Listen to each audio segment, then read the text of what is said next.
is prosthetic artery embolization and when is it needed? Prostatic artery embolization is a procedure we do for patients with benign prostatic hyperplasia or BPH. These patients usually are elderly men who suffer from urinary incontinence or dribbling of urine. And this occurs in the age group of about 50 to 60 or all the way up to 80 years of age.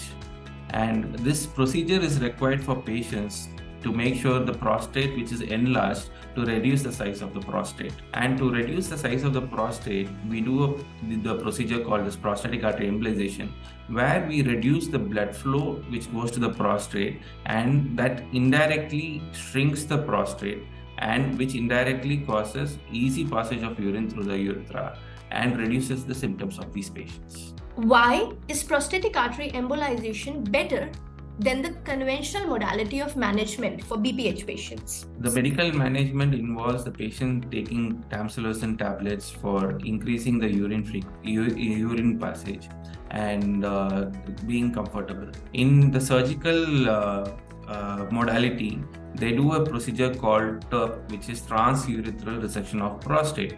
So what happens is during this, a small needle-like thing is passed through the male genitalia to remove the prostate, and the patient has to be on catheter for almost 1 week.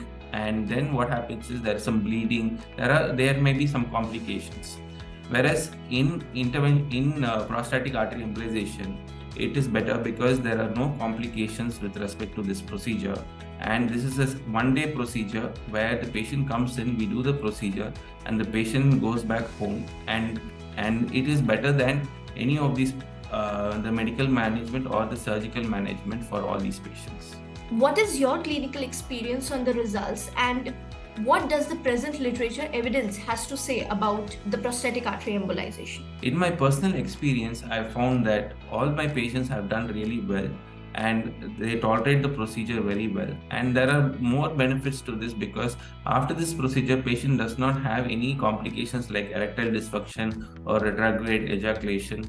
And all these complaints are seen in surgical complications or surgical management of benign prostatic hyperplasia.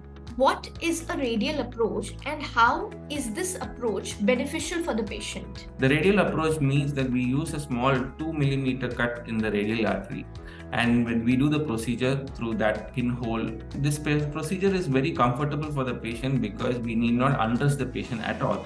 And it's a daycare procedure, and patient can move immediately after the procedure. Patient can walk out of the cath lab also. What is the message you would want to give to the general physicians about managing the patients in their OPD settings after this procedure has been completed by an interventional radiologist? This procedure is a very simple procedure, and post-procedure management is only management of the antibiotics which we give for the next 5 days. The patient may have mild discomfort in the lower abdomen and for a period of 1 or 2 days, and then the patient can resume all normal activities without any trouble.